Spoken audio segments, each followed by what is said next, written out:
नमस्कार मित्रांनो, महाराष्ट्राचे दुसरे विजय थलापती अर्थात आपले रविराज पाटील साबळे हा नक्कीच मित्रांनो, कारण की तसंही म्हणायला काही हरकत नाही. काल दिनांक 15 मे 2026 रोजी रविराज पाटील साबळे यांचं एक पहिलं आंदोलन पार पडलं. जे लोक म्हणायचे की रविराज पाटील साबळे फक्त सोशल मीडियावरील इंस्टाग्राम रील्सच्या माध्यमातून बोलतात, ऑन ग्राउंड यात तेव्हा तुमची हवा कळेल. त्या लोकांसाठी हा एक चपराक आहे त्यांच्या माध्यमातून आणि एकंदरीत सर्व शेतकरी वर्गाच्या माध्यमातून, की एक शेतकऱ्याचा, सर्वसामान्य शेतकऱ्यांचा बुलंद आवाज काय काय करू शकतो. अक्षरशः या भ्रष्ट व्यवस्थेला पूर्णतः घाम यांनी फोडलाय. सत्ताधाऱ्यांना घाम रविराज पाटील यांनी फोडलेला आहे मित्र. माझा दिवसभर गेला, माझ्या मानसिक हे माझा कन्सर्न आहे. तेच म्हणायचं त्यांच्या ह्याच्यात ही करून घ्या. जर ते हे होत असेल तर ते टाकून द्या ना. एक फायनल होईल, बी फायनल होईल, क फायनल होईल. उत्तर दिलं पाहिजे ना. उत्तर दिल्यानंतर समजेल आपल्याला येईल ना सगळं.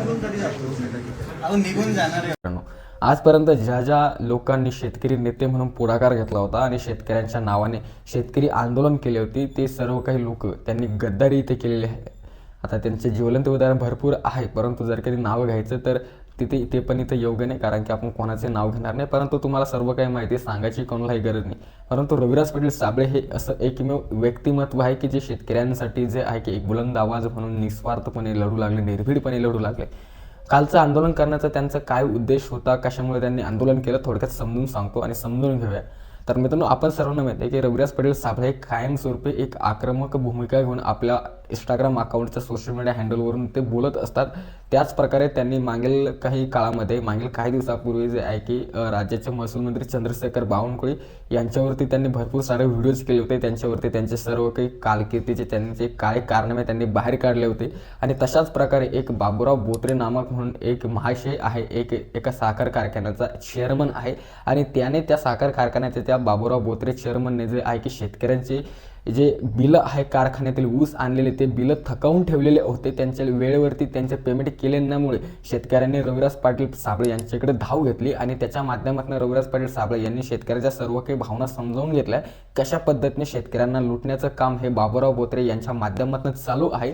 आणि त्याच्यानंतर त्यांनी सोशल मीडियावरती दररोज अलग अलग व्हिडिओ बाबूराव बोत्रे यांच्यावरती बनवले. हालाकी त्याच्यानंतर बाबूराव बोत्रे यांनी शेतकऱ्यांचे पेंडिंग असलेले जे ऊसाचे बिलं देखील देण्याचे, हप्ते देखील देण्याचे सुरू केले. परंतु बाबूराव बोत्रे यांनी उलटे रविराज पाटील साबळे यांच्यावरती अलग अलग पोलीस स्टेशनमध्ये जे 8 ते 10 दिवसाच्या कालखंडापासून रविराज पाटील साबळे यांच्यावरती गुन्हे दाखल करण्याचे काम त्यांच्या माध्यमातून सुरू होते. आणि असंच थेट जे आहे की पोलीस त्यांच्या ऑफिसला देखील भेट देण्यासाठी आले होते.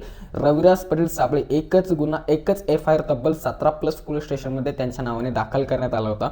आणि ते पण अवैधरित्या, अर्थात जे आहे की अशा कलमांतर्गत, अशा IT ॲक्ट सेक्शननुसार, ज्या सेक्शननुसार जे काही ते सेक्शन लावले, मला तर वाटतं 64 का 67 असे काही सेक्शन होते, IT ॲक्ट सेक्शन, त्याच्या माध्यमातून त्यांच्यावरती ते गुन्हे दाखल करण्यात आले होते. आणि त्या सेक्शननुसार कोणतेच रविराज पाटील साबळे तशा पद्धतीने कुठेही बोलले नव्हते. त्या सेक्शनचा अर्थ असा होतो की अश्लील माहिती प्रसारित करणं चुकीच्या पद्धतीने त्या सेक्शनचा अर्थ आहे. तर हे सर्व काही सेक्शन जे की रविराज पाटील साबळे यांच्यावरती लावण्यात आले होते. आणि याच्याच अनुषंगार्थ जे की रविराज पाटील साबळे यांनी जे की माळशेर पोलीस स्टेशन येथे जाऊन जे एक तीव्र संतप्त आंदोलन केलं काल दिनांक 15 मे 2026 रोजी. मित्रांनो, व्हिडिओच्या सुरुवातीला बोलत असताना मी रविराज साबळे यांची तुलना विजय थलापती यांच्यासोबत केली, यांची कंपॅरिझन, यांची तुलना, तर नक्कीच याला काहीच हरकत नाही मित्रांनो. कारण की विजय थलापती जर की 2024 मध्ये आपली पार्टी स्थापन करू शकतो, TVK पार्टीची सुरुवात करू शकतो, आणि 2026 मध्ये थेट मुख्यमंत्री त्या पार्टीच्या माध्यमातून बनू शकतो, तर नक्कीच रविराज पाटील साबळे देखील एक इंस्टाग्रामचे खूप मोठे फेमस रील स्टार आहे. ते देखील अशी पद्धतीने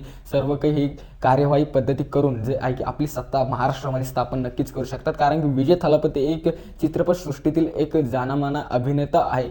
इंस्टाग्रामच्या आणि सोशल मीडिया हँडलच्या माध्यमातून लाखोने बल्कि मिलियन्स ऑफ शेतकरी आता त्यांना ओळखू लागले. करोडोमध्ये त्यांची व्ह्यूअरशिप आहे. एकंदरीत संपूर्ण महाराष्ट्रामधून लोक त्यांना सपोर्ट, पाठिंबा इथे दाखवू लागले.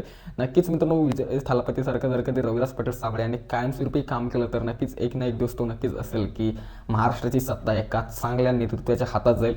तर नक्कीच मित्रांनो, हे सर्व काही घालायला पाहिजे येत्या काळात. कारण की महाराष्ट्राला या सर्व काही राजकीय लोकांची गरज नसताना देखील गरज आहे, कारण की त्यांना आपण निवडून देऊ लागलो.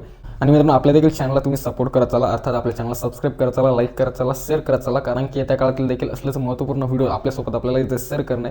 खूप खूप धन्यवाद.